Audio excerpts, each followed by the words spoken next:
Yo, what's going on, family? Once again, it's your chill brother from another, and it's another episode of the Playbook Podcast. Yo, I'm just trying to handle my biz so I can take care of my future kids.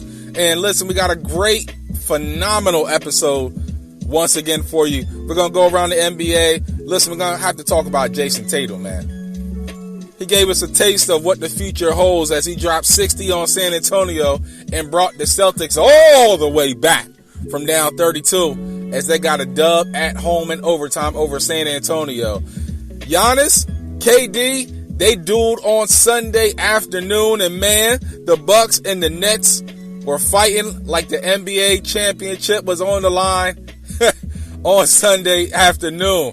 KD and Giannis, current MVP, former MVP, smash mouthing it all afternoon. Giannis got the last laugh, though. We're going to talk about that. Bron is back. Bron returns against Sacktown, but the Kings, they ruined the Kings' return. You like how I did that? Yeah. Most improved, I'm going to talk to you about my top 5 list as well. NFL, we got the NFL draft that just passed. Teams who made the biggest improvement, right? Aaron Rodgers. We've been hearing the rumors. We've been hearing the rumblings here over the last couple of months. This could actually come to fruition. A-Rod once out of Green Bay. We'll see if Green Bay takes the bait and go ahead and trade their star quarterback, their MVP quarterback. Around college basketball, Michigan gets a little bit better, adding the Sun Belt Player of the Year. And also number 1 recruit, Amani Bates, decommits from Michigan State. What that means for Sparty and what that means for college basketball as a whole. Listen, y'all already know, man. We're going to have a great time once again. Y'all go ahead and buckle y'all seatbelts. It's going to be a fun ride today. It's the Playbook Podcast. Let's go!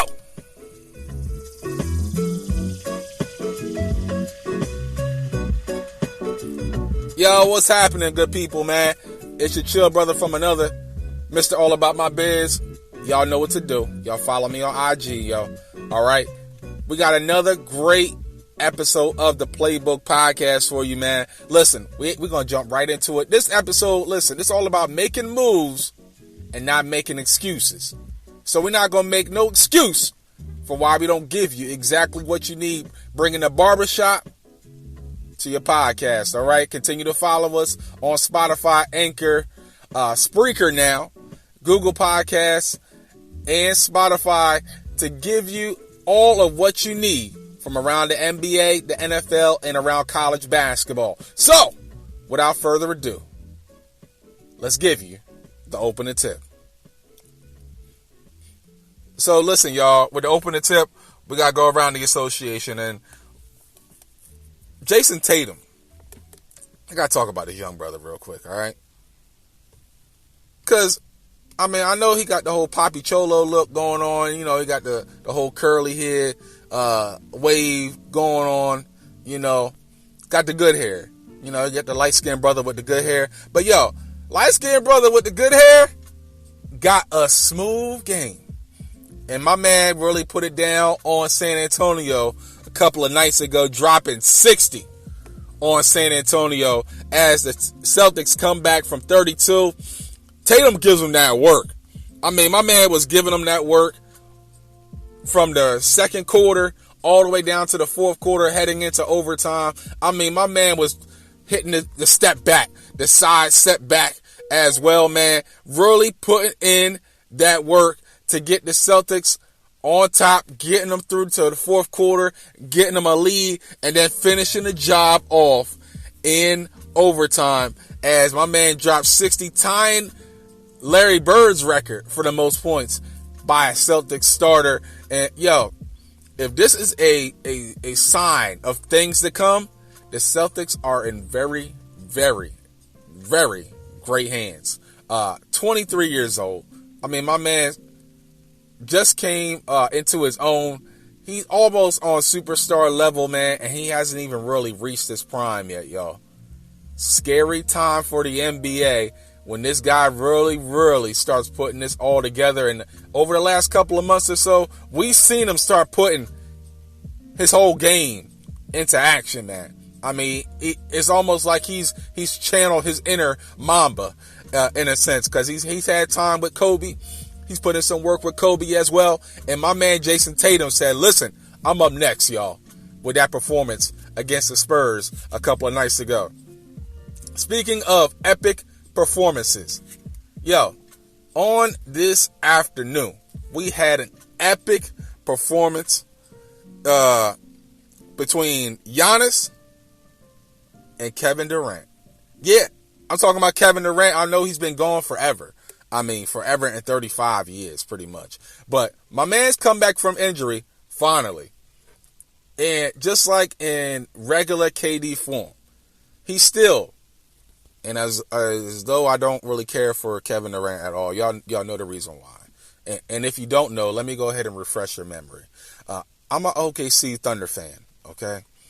And the way he left us about 5 years ago, it might be a little petty.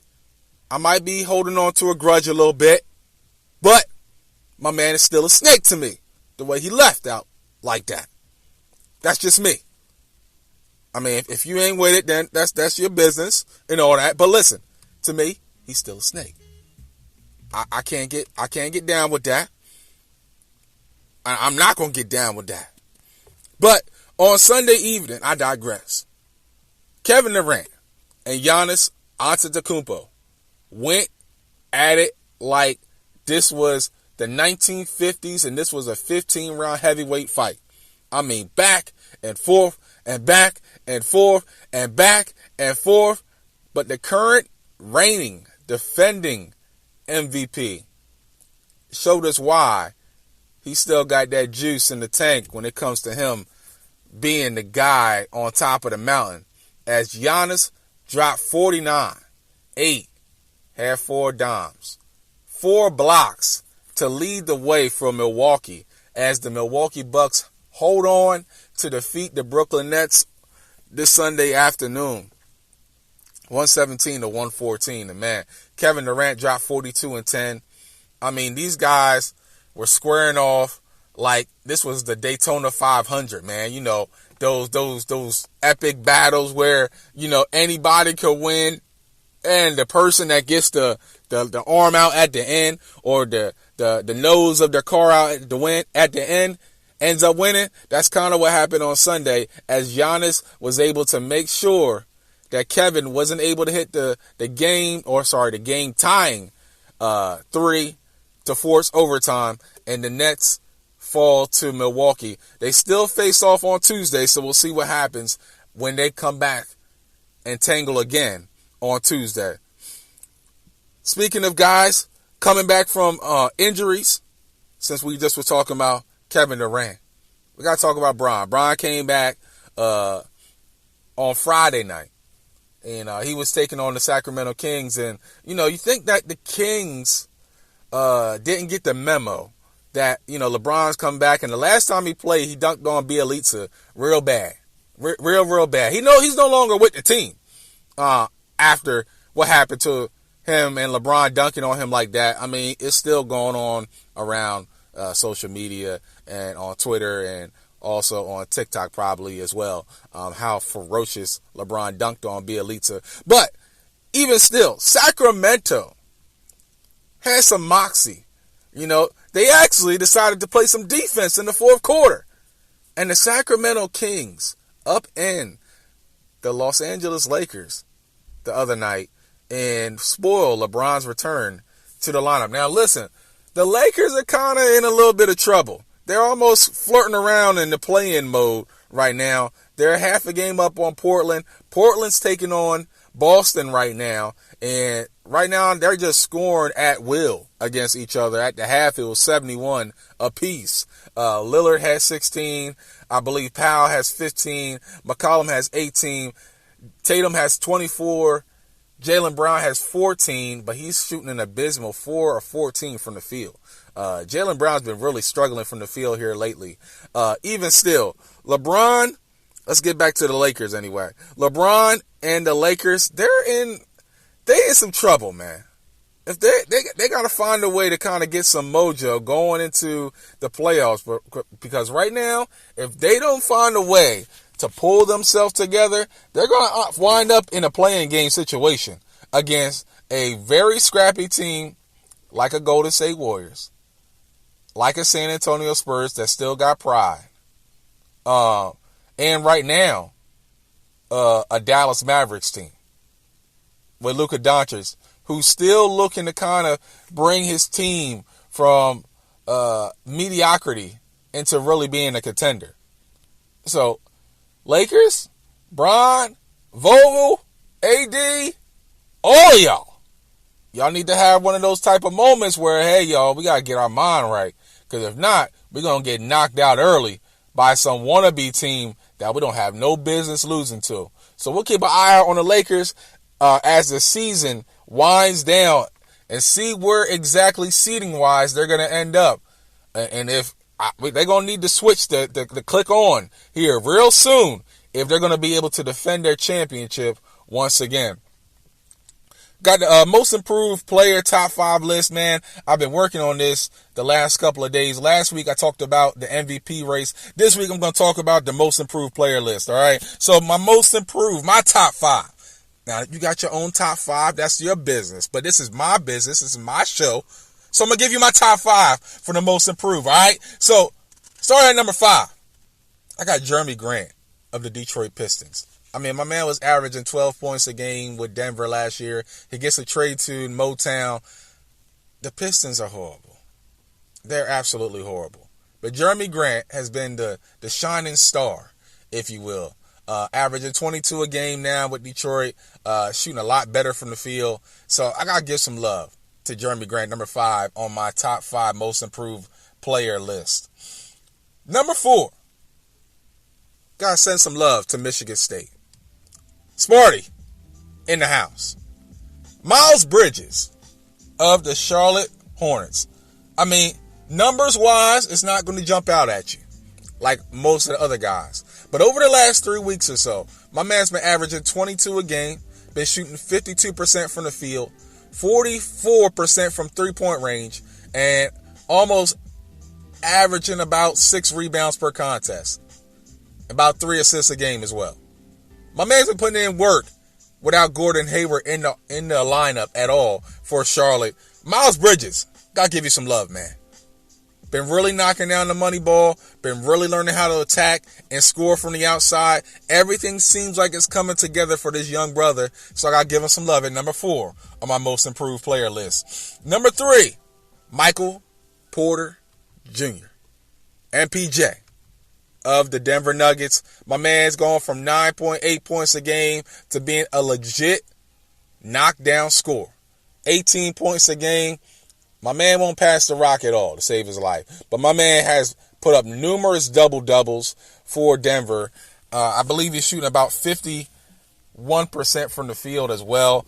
My man's been really working on his game since last season to make sure that he stays healthy and stays on the floor for a Denver team that really, really needs him to really pick it up come playoff time without Jamal Murray. 18.9 points a game, 54.3% from the field, 7.6 rebounds. Michael Porter Jr., watch out for him come playoff time.